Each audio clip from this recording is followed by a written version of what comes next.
कौन सा मोबाइल है आपके पास? सैमसंग। सैमसंग एंड्रॉइड है क्या? एंड्रॉइड। तो कितने का मोबाइल? 7,000। 7,000। गाडीमध्ये कोणी भिकारी नाही, सगळे व्याजावाले भिकारी आहे, बंगलेवाले भिकारी आहे, क्वचित थोडेफार भिकारी शिडीतले. दिवसभर नशा करतात, संध्याकाळी किंवा 2-3 जेवण वगैरे करतात, बघताना ताण देतात तिथं. आपण बोलतो ते बरोबर आहे.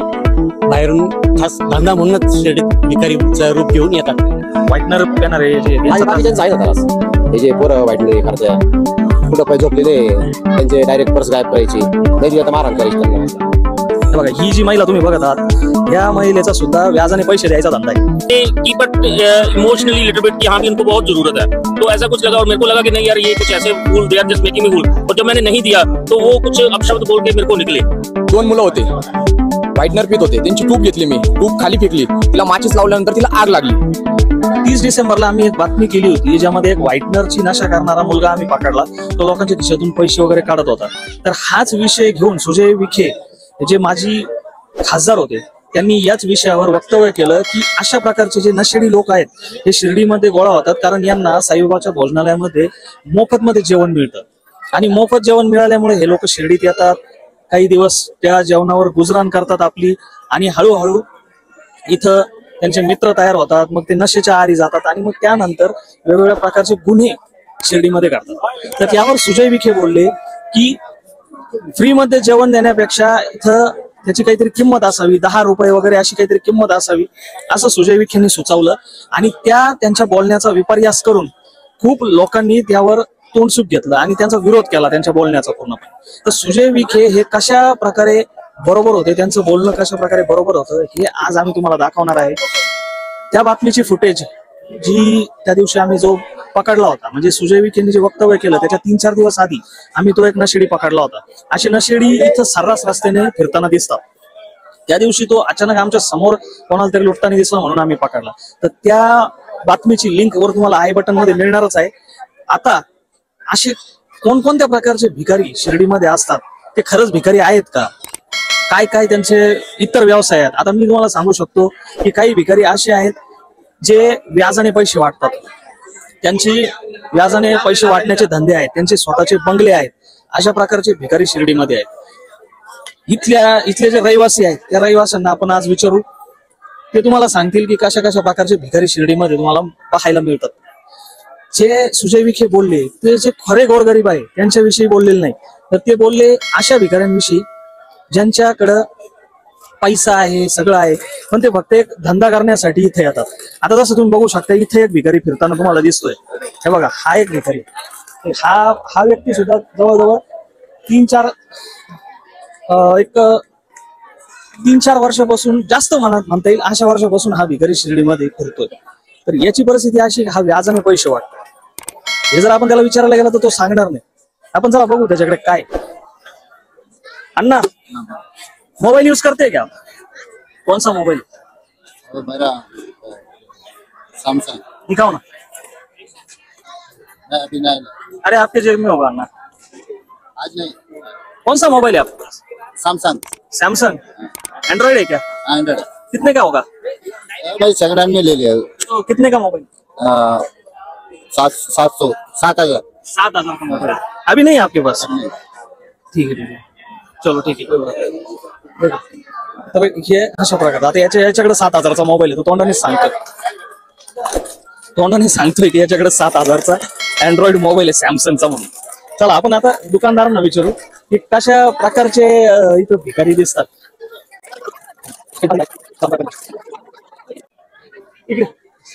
इथं तुम्ही सुजय विखे यांचं ते वक्तव्य ऐकलं असेल की शिर्डीमध्ये भिकारी खूप गोळा झालेले आहे आणि शिर्डीत हे लोक याच्यामुळे गोळा होतात की त्यांना भोजनालयामध्ये फुकटचं जेवण भेटतं. तर तुम्हाला काय वाटतं ते, आणि त्या जेवणावर 10 रुपये कमीत कमी तिकीट असायला हवं असं ते बोलले. तुम्हाला काय वाटतं ते योग्य बोलले का? योग्य बोलले ना ते. कोणकोणत्या प्रकारचे भिकारी तुम्ही पाहिलेले शिर्डीमध्ये? शिर्डीमध्ये कोणी भिकारी नाही, सगळे व्याजावाले भिकारी आहे, बंगलेवाले भिकारी आहे, क्वचित थोडेफार भिकारी शिर्डीतले. आणि हे जे व्हाईटनरची नशा करणारे पोरं आहे हे पाहिले असेल तुम्ही, काय करतात ते पोरं नेमकं? दिवसभर नशा करतात, संध्याकाळी किंवा 2 जेवण वगैरे करतात, बघताना ताण देतात तिथं. आणि कशा कशा प्रकारची नशा करतात काही ऐकलं असेल? व्हाईटनर वगैरे, काही गोळ्याची नशा करतात, कोणी इंजेक्शनची नशा करतात. हे सगळं फुकट जेवण भेटल्यामुळे शिर्डीमध्ये असं वाटतं ना. इकडे बाहेर नशा करायची, फुकट जाऊन जेवण करायचं. ते भक्तांना पण ताण द्यायचं. चला आणखी काही लोकांना आपण विचारू. तुम्ही शिर्डीमध्ये भरपूर वर्षापासून व्यवसाय करता, तर इथं जे भिकारी आहेत शिर्डी, ते खरंच भिकारी आहे की असे चांगले पैसे लोक इथे येऊन भीक मागण्याचा धंदा करतात? आपण बोलतो ते बरोबर आहे. बाहेरून खास धंदा म्हणूनच शिर्डीत भिकारीचं रूप घेऊन येतात. हो. आता फार क्वचित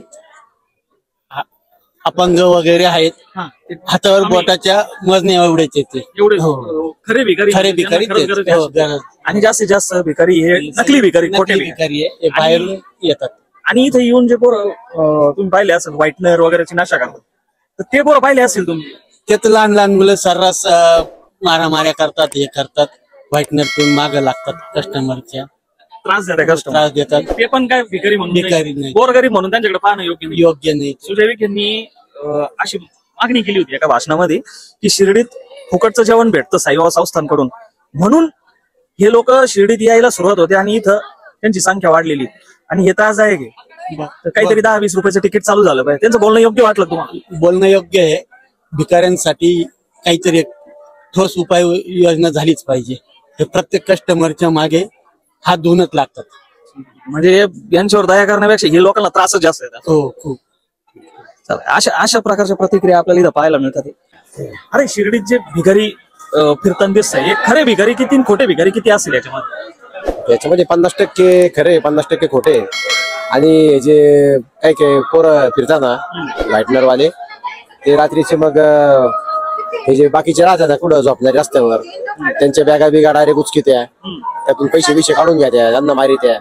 2-3 राहत्या पोरं. आता तुमचा म्हणजे व्यवसाय काय तुमचा? व्यवसाय काय, रिक्षा चालवतो मी. तुम्ही भरपूर असे कानेकोपऱ्यामध्ये लोक पाहिलेले असतील. आहे ना, लागाल तेवढे राहत्या, या कोपऱ्यात त्या कोपऱ्यात. पण मग काही चांगले राहत्या, काही वाईट राहत्या. चांगल्यांची संख्या किती, वाईटांची संख्या अंदाजे तुमच्या हिशोबाने आता इतक्या वर्षाचा तुमचा अनुभव? काय दोन्ही 50-50% आहेच. पण मग काही जेवढंच का बा, त्यांचे आयडेंटिटी प्रूफ चेक करावा, कुठलचे काय आहे, त्यांचे आधार कार्ड वगैरे, म्हणजे गुन्हेगार असू शकतात. त्याच्या मग 100%. आणि इथं भरपूर आम्हाला असं कळलं की काही लोक व्याज, काही भिकारी त्याला भिकारी होते, व्याजाने पैसे. वाटतं 100%. आणि आता भिकारी तर मोठमोठ्या प्रॉपर्टी घ्यायला पण तयार आहे, 50 लाखापर्यंत. असे पण काही भिकारी. आता इथे एक भिकारी होता, त्याला विचारलं तुमच्याकडे मोबाईल आहे का, तो म्हणे हा कोणता, म्हणले 7,000 रुपयाचा मोबाईल. आहे ना, आहे सगळे. ते फक्त दाखवायला आहे, कपडे घाले त्या मागा त्या, ते बाकीचे धंदे वेगळे. व्याजाने सुद्धा पैसे वाटते भिकारी. काही त्यांचे घर वगैरे सगळं आहे, प्रॉपर्टी आहे. पण मग ते त्यांनी पेशा स्वीकारला जातो भिकाऱ्यांचा. धंदा करून धंदा काही करायचा नाही, फक्त माहिती पैसे भेटा त्या. व्हाईटनर पेणारे जे बाकीच्यांचं आहे ना त्रास. हे जे पोरं व्हाईटनर करत्या, परत काही जे कुठं पाय झोपलेले त्यांचे डायरेक्ट पर्स गायब करायची, त्यांचे झोळ्या उचकून पाहायच्या यांच्याकडे काही पैसे आहे का नाही. नाही दिलं तर मारहाण करायची त्यांना. ठीक आहे सर.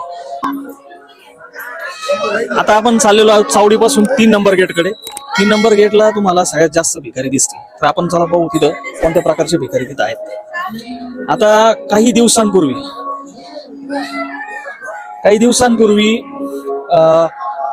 इथं आम्ही एक बातमी केली होती. हे शिर्डीच्या काही मुलांनी कांबळे वाटले होते गरिबांसाठी. त्या दिवशी ती बातमी करताना आम्ही अक्षरशः रात्री 1:30-2 वाजेपर्यंत फिरलो. आम्हाला गावात फिरून, सर्व कानेकोपरे फिरून आम्हाला 100च्या वर भिकारी सापडले. म्हणजे भिकाऱ्यांसाठी आम्ही अक्षरशः शोधत फिरत होतो, इथं भिकारीच सापडत नव्हतं. मग हे दिवसभर हे भिकारी इथं भीक मागताना दिसताना रात्रीचे कुठं गायब होऊन जातात? यांच्याकडे घरं आहेत का, यांना झोपायला जागा आहेत का, हे नेमकं कुठं गायब होतात? तर 3 नंबर गेट पाशी आपण पाहू. 3 नंबर गेटला खूप भिकारी तुम्हाला पाहायला मिळते. आणि तुम्ही जर रात्री आले, रात्रीच्या वेळी, तर परिस्थिती अशी असायला पाहिजे की हे भिकारी तुम्हाला कुठं ना कुठं झोपलेले दिसायला पाहिजे. पण हे झोपलेले दिसत नाही आणि हे पूर्णपणे गायब झालेले असतात तिथून. हे बघा, ही जी महिला तुम्ही बघत आहात, या महिलेचा सुद्धा व्याजाने पैसे द्यायचा धंदा आहे. ही तर आता भीक मागताना दिसते तुम्हाला, पण ही खरी भिकारी नसून, मी लहानपणापासून या महिलेला बघतो, हिचा व्याजाने पैसे द्यायचा धंदा आहे. शोधलं तरी गाडी सुद्धा मी तुम्हाला दाखवतो कुठं आहे काय. ही आता इथं बसलेली आहे आणि हिचा मुलगा कुठंतरी भीक मागताना सापडेल, तो पण अपंग आहे, ते पण तुम्हाला मी दाखवतो. आता तुम्हाला जी ती महिला दाखवली होती मी, तिचा मुलगा दाखवतो. हा बघा, हा त्या महिलेचा मुलगा आहे. यांना मी लहानपणापासून ओळखतो. हे अशा प्रकारे यांच्या अपंगत्वाचा गैरफायदा घेऊन अशा प्रकारे भक्तांकडून भावनिक होऊन पैसे गोळा करतात आणि व्याजाचा धंदा सुद्धा हे लोक करतात. चला आणखी तुम्हाला दाखवतो. इकडे हे घे. आप ऐसे मत करना, वो देखो वो दोनों लड़कियां तो आप कब आए शिरडी में आज? मैं आज सुबह ही शिरडी में आया हूँ, तो पहले इधर शनि शिंगणापुर जी के दर्शन करके और अभी मैं दर्शन करने के लिए आया हूँ. तो आपको ये भिखारियों के बारे में कुछ अलग अनुभव आया यहाँ पे? कुछ ऐसा लगा कि कुछ झूठी तरीके से भीख मांगी जा रही है भावनी को? बिल्कुल भैया, कुछ ऐसा मेरे को लगा. जैसे ही मैं सॉरी बाहर निकला तो कुछ लड़कियां या कुछ ऐसे थे जो कि कह रहे थे कि हमें ये हमसे आप चीज हमसे परचेज कर लीजिए और हमें पैसों की जरूरत है, तो हमें पढ़ाई के लिए चाहिए पैसे, हमारे माँ बाप नहीं है या उनकी आपस में झगड़ा हो चुका है, तो they keep it emotionally little bit कि हाँ भी उनको बहुत जरूरत है. तो ऐसा कुछ लगा और मेरे को लगा कि नहीं यार ये कुछ ऐसे fool, they are just making me fool. और जब मैंने नहीं दिया तो वो कुछ अपशब्द बोल के मेरे को निकले लड़की, तो कुछ ऐसा बोला, तो इससे पता चला कि यार उनको जरूरत नहीं थी शायद. तो मतलब आपको तंग कर रहे थे, आप कुछ खरीदे इसकी वजह? हाँ, वो तो ज्यादा they are just forcing us to purchase that thing, कि वो हमें फोर्स कर रहे थे कि वो हमसे चीज खरीदे. ज्यादा ही इंसिस्ट कर रहे थे? या मतलब आपको दे आर जरूरत है भी इंसिस्टिंग नहीं। अस. बिल्कुल बिल्कुल बिल्कुल. तो गरीबी का बहाना बना कि हाँ हाँ बिल्कुल बिल्कुल वही. तो दिल तो करता है कि हम किसी की हेल्प करें, क्योंकि चलो हम चाहते हैं, बट ऐसा लगता है कि अगर किसी कोई उस चीज का नाजायज फायदा उठाएगा या कुछ ऐसा लगा, ये थोड़ा सा दुख होता है इस चीज को. तो आपने उनसे कुछ लिया नहीं तो आपको आप शब्द कह दिए? हाँ, कुछ ऐसा लगा. थँक्यू सर बात करणे. तर अशा प्रकारचे अनुभव भक्तांना सुद्धा इथे येत आहेत. आता आम्ही इथं संध्याकाळच्या वेळेस फिरतोय. दिवसा जर तुम्ही इथं आले तर तुम्हाला भक्तांना टिळे लावणारे मुलं सापडतील. हे मुलं सुद्धा गरिबी, आम्ही खूप गरीब आहे, टिळा लावतात, पैसे मागतात, अशा प्रकारचे मुलं इथं तुम्हाला पाहायला मिळतील. लहान लहान मुलं असतात, 5-5, 6-6 वर्षाचे. आणि ह्या मुलांना घर आहे, दार आहे, सगळे सकाळी 6-6:30च्या दरम्यान यांना एका गाडीमध्ये पूर्ण म्हणजे 25-30 मुलांची टीम असते, यांना पूर्ण एका गाडीमध्ये भरून आणलं जातं आणि इथं सोडलं जातं. त्यानंतर संध्याकाळी यांना परत त्या गाडीमध्ये भरून घेऊन गेलं जातं. तर अशी एक म्हणजे एक रॅकेट इथं चालतंय एक प्रकारचं. सकाळी जर तुम्ही 6-7 वाजता बघितलं तर नगरपालिकेच्या समोर एक व्यक्ती येतो, एक 2 व्हीलर आहे, त्याला मोठं कॅरेट वगैरे बसवलेलं आहे, त्याच्यामध्ये 20-25 मुलं असतात आणि तो त्यांना नगरपालिकेच्या ऑफिस समोर सोडतो आणि निघून जातो आणि संध्याकाळी 8-9 वाजता परत त्यांना पिकअप करायला येतो. तर हे सुद्धा मुलं तुम्हाला दिसतील. आता आपण इथं 3 नंबर गेट समोर आपलं दुकान आहे, व्यावसायिक आहे. तर हा जो भिकाऱ्यांचा विषय जो गाजतोय शिर्डीमध्ये, तर काय वाटतं तुम्हाला शिर्डीमध्ये खरंच म्हणजे जे भिकारी आहे याच्यापैकी किती लोक खरोखरचे भिकारी आणि किती लोक खोटे भिकारी, म्हणजे जे फक्त पैशासाठी येतं त्यांची सगळी घरदारे वगैरे अशा टाईपचे किती तुम्हाला काय अनुभव आलेले आता? काल माजी खासदार सुजयदादा विखे पाटील यांनी ज्या भिकारी म्हणण्यापेक्षा जे लोक आहे, जी काही मुलं आहेत ती नशेली मुलं आहे आणि हे नशेली मुलं इथं फुकटचं जेवण करून, फुकटचा नाश्ता करून आणि मग ह्यांचं हे जे कृत्य चालतं, भीक मागणं असन, भक्तांना त्रास देणं असन, नशा करून भक्तांची हॅरेसमेंट करणं असन, हे प्रमाण शिर्डीमध्ये अतिशय जास्त प्रमाणात झालंय. अनेक वेळेस शिर्डीच्या ग्रामस्थांनी याविषयी आवाज उठवला, अनेक वेळेस या संदर्भात आंदोलनं झाली, अनेक लोकांच्या स्थानिकांची यामुळे या गुन्हेगारी प्रवृत्तीमुळे जीव गेले. अतिशय गंभीर गोष्ट आहे ही. खूप दिवसानंतर डॉक्टर सुजयदादा विखे पाटील यांनी समोर आणली आणि सुजयदादा विखे पाटलांनी केलेल्या जे वाक्य होतं त्या वाक्याचा विपर्यास केला. सुजयदादांचं म्हणणं, हे जे नशेली लोक आहेत, जे बाहेरून इथं येतात, शिर्डीमध्ये गुंडागर्दी वाढवतात, नशा करतात आणि भक्तांना त्रास देण्याचं काम केलं जातं. इथं कोणत्याही प्रकारचा भिक्षुक नाही. हे भिक्षुक यांचे धंदे करण्याचे व्यवसाय झालेले आहे. आता कोपराव झालं, राहता झालं, गणेशनगर असन, मालेगाव असन, इथून सकाळी गाड्या येतात. ह्या लोकांना इथं आणून सोडलं जातं. यांच्यावर काही लोकांचं कंट्रोल असतं. हे लोक इथं पैसे कमावतात, पैसे भीक मागून यांनी 2-3 हजार रुपये रोज कमवले जातात. म्हणजे कमी खर्चात कसलंही भांडवल न वापरता जास्तीत जास्त पैसा कमवला जातो ना. हा कमी वेळेत आणि बिन भांडवली पैसा मग या नशेच्या कामासाठी त्यांनी वापरला जातो. यातून जास्तीत जास्त नशा केली जाते. नशा करून हे लोक संध्याकाळी मग भक्तांना त्रास दिला जातात. काही भक्त पहाटेच्या काकडा आरतीसाठी येत असतात. अशा भक्तांना रस्त्यात आणून त्यांना चाकू दाखवून, नशेमध्ये त्यांना मारहाण करून त्यांचे पैसे हिसकून घेतले जातात. अशी अनेक प्रकार पोलीस स्टेशनला याची नोंद आहे. आज शिर्डी पोलीस स्टेशनला गेलो तर हजारोने असे गुन्हे सापडतील की ह्या भिक्षुकीच्या नावाखाली शिर्डीची जी बदनामी चाललेली आहे ही 100% थांबवली पाहिजे. एक शिर्डी ग्रामस्थ म्हणून माझी एक प्रामाणिक मागणी आहे का सुजयदादा विखे पाटलांनी जी मागणी केली याला मी आणि माझ्या शिर्डीकरांच्या वतीने 100% पाठिंबा आहे आणि लवकरात लवकर हा विषय मार्गी लागला पाहिजे। भिक्षुकांच्या नावाखाली किंवा भक्तांना सुजयदादांनी कसल्याही प्रकारचं हे वाक्य मीडियामध्ये जास्त दाखवलं जातं, अशा कसल्याही प्रकार झालेला नाही। हा भिक्षुकांचा म्हणजेच ह्या नशिली लोकांचा विषय आहे, हा विषय लवकर मार्गी लागावा अशी आमची शिर्डी ग्रामस्थांची मागणी। धन्यवाद। आता हा जो भिकाऱ्यांचा विषय, कशा कशा प्रकारचे भिकारी पाहायला भेटले? आता इथं भिकारी म्हणजे आपण म्हणतो फक्त का गरजूंत भिकारी, पण हे गरजूंत नसताना ते याजानी पैसे देतात, त्याच्यानंतर साई भक्तांना त्रास देता, इथं पायाला धरून भीक मागता, हातपाय धरून। त्याच्यानंतर आपले व्हाईटनर पॅनर मुलं असतील तेव्हा आपले साई भक्तांचे आसन किंवा मग कोणाचे इतर लोकांचे पाकिट पळून नेणार, पर्समधून पैसे काढून नेणार। तर लहान आले पोरं म्हणून साई भक्त पण म्हणते का जाऊ दे असं तसं, मारू नका हाणू नका, त्यांना पकडल्यानंतर तसं सोडून देण्यात येतं। तर आमचं अशी म्हणण्याचा उद्देश आहे का मंदिर परिसरामध्ये का माळी साहेब असतील यांनी फोकस देऊन सिव्हिलवाल्यांना सांगून का व्हाईटनर पॅनर मुलांना तात्काळ त्यांना पकडावा, त्यांच्यावर काय हे करावा, लक्ष त्यांच्यावर द्यावा।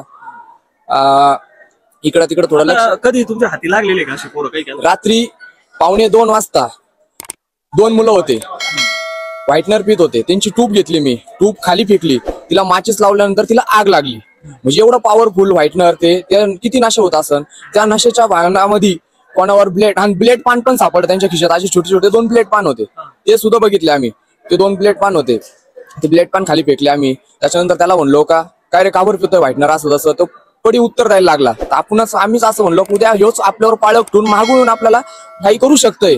तर त्याच्यामुळे आम्ही पण जास्त हे केलं नाही, फक्त त्याचा इशा असा केला आम्ही का त्याला व्हाईटनर घेतलं, ते फेकून दिलं आणि जाळलं, ते एक माचीस लावली तर ते जाळलं। तर आम्हाला एक दुकानदार होता, तर तो म्हणे बाबा दादा म्हणे त्याला माचीस लाव म्हणे, ते जळतं म्हणे डायरेक्ट, बघ म्हणे तिची आग किती होती म्हणे, तर लहान पोरगे म्हणे वय पण नाही। तर आम्हाला असंच म्हणायचंय का आजकालच्या पोरांचं वय नाही आणि त्यांना काय करावं काय नाही काही समजत नाही। तर हे काय करता, एखाद्या साई भक्ताला असन किंवा एखादा गावकरी असन यांना त्रास होतो या गोष्टीचा, त्याच्यावर तत्काळ काळजीपूर्वक सगळ्यांनी हे घ्यायला पाहिजे। तर आपण पाहिलं गावातल्या ज्या लोकांच्या प्रतिक्रिया सुद्धा पाहिल्या, त्यांनी परिस्थिती तुम्हाला सांगितली कशा प्रकारचे इथं भिकारी दिसतात आणि कशा प्रकारचे नशेडी मुलं इथं दिसतात। याच विषयावर आम्ही आणखी बातम्या बनवणार आहोत, तर आमच्या चॅनलला सबस्क्राईब करा म्हणजे तुम्हाला पुढील बातम्यांचे नोटिफिकेशन मिळत राहतील।